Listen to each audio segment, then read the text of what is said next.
Hello and welcome to 10-Minute Drawing Techniques. This is episode 1, point-to-point drawing, and special thanks and apologies to my old mentor, Glenn Bilfu. Anyway, the purpose of this tutorial is to show you how to draw using a technique known as point-to-point that my mentor taught me. It's an extension of it, and basically the problem with the current way of that I see a lot of people drawing is they draw and they don't plan out where their stroke's going to be. You know, they might hack strokes out. You know, they kind of work by feeling, and that's not very accurate. Sometimes you want to have an erase and redraw things. The other problem is, you know, sometimes what they'll do is they'll work very slowly and they'll try and carve out a line, and they'll just sort of move along really slowly like they're tracing that road map.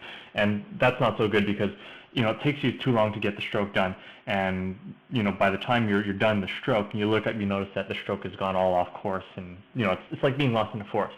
So I'm going to show you something better called point to point. Well, I think it's better. It's certainly more accurate.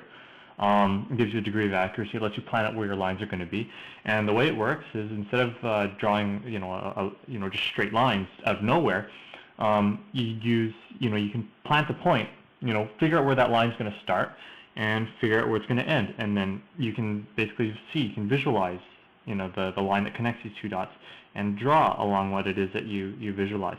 So the whole the whole purpose of point to point is that you never draw without actually seeing the line, you know, that you're going to draw before you actually draw it. So it's kind of neat. The other thing you can do is, if you already have a point that's already down, you don't even have to add that second point. You can just look at the cursor on the screen, or look at the tip of your pencil, and use that, you know, visually connect that, you know, between connect the line, and now you can easily place lines with a fair amount of precision and get them exactly where you intend them to be. Okay, so that's how it applies to lines. And you know, it's really good if you wanted to, let's say, draw a square. You know, you can put a dot down. You can see, okay, I want the square to be about, you know, that tall. I need it to be about maybe the same width. And the nice thing about this is that, you know, you don't have to use any rulers. You can eyeball it. Just let your mind fill in the lines for you. You know, very easy to handle rotation of a rectangle as well. You know, you can put a dot down and see, gee, how do I want this rectangle to be rotated? I want it to be rotated about this angle. So then you can just draw one line up there. Oops, undo that. You can draw a line like so. Same thing. Figure out it's about 90 degrees down that way. And you know, again, you can still keep visualizing. You can figure, well, it's about there, and just gives you a lot of control. And it lets you see the lines, and you just get to let your mind fill in the blanks. So it's good for straight lines, but when it comes to curves, you know, complex curves, you can do basically the same thing. You can figure out, well, I want the line to start here, and draw sort of a line segment, and then figure out, well, I want it to end maybe about here. So now you can sort of visualize where you want the line, how you want the line to go. So I'm going to, you know, I need it to carve about here, and just add all the waypoints you need until you can see the line, and then you can fill it in. You know, it's really, it gets you nice, you know, it gets you nice loose line quality. It looks loose, but you know, at the same time you can see exactly where you need the lines to go.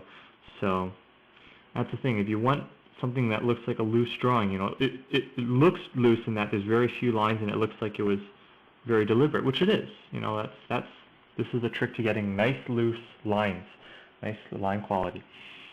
So again, just figure out where it starts, figure out how you want it to end, and then visualize and add waypoints as necessary. The other thing you can see me doing is I'm adding a lot of practice strokes. I'm just, you know, moving my stylus along and looking at the cursor move, or you can look at the tip of your pencil, look at the path through across the paper that it traces, and you know, try it a few times until you know you feel comfortable with it, and then just apply the pressure, doing the same way.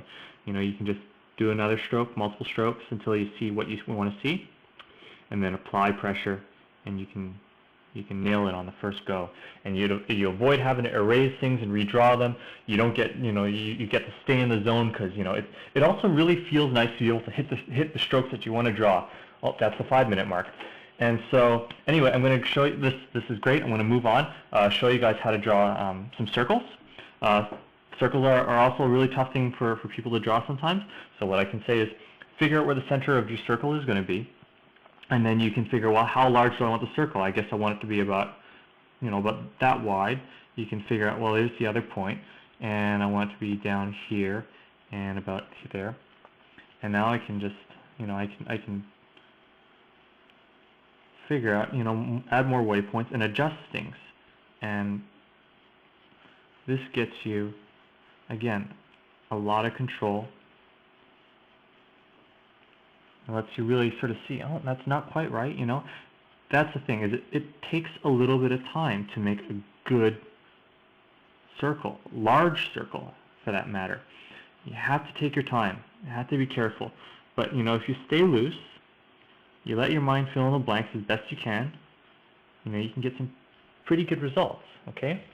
Now I want to show you, if you wanted to draw, here's another way you can do it, is that instead of putting down the center point, you can just figure out, well, where's the top and bottom of the circle, okay?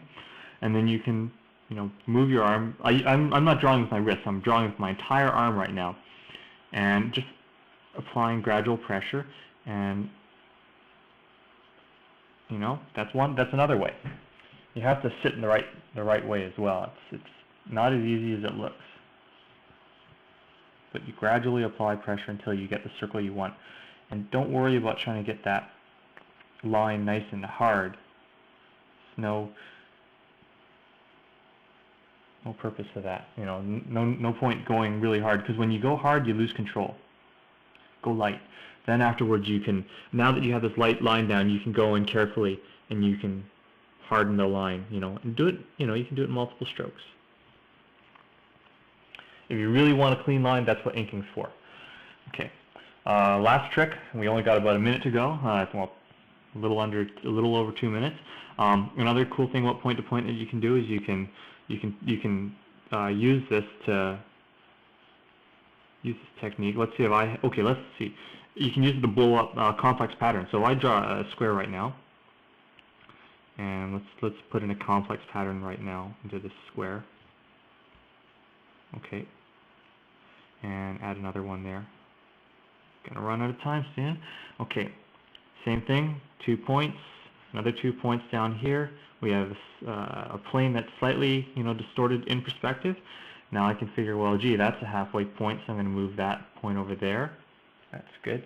I can say that's about a third of the way up, so you can just add the point, draw that in there. That's about another third of the way in. Draw that in there. Go south, and then this down. Then we need to go about down there, and then that looks that. Draw that. Now the other one shape down to there to point. So just nail the points as you see them. That point's about there. That point's about there. Connect the dots. Done. And with over a minute to go. So anyway, you guys showed you the technique for point to point. Use it in your curves, use it in your circles, your squares, any kind of shapes that has to be careful. Use your mind to fill in the blanks as best you can. And this is a great exercise, so try it out. You can take some photographs and try to use the same point to point technique, for figuring out how things are based on proportions. Have fun, guys. Thanks for watching and listening.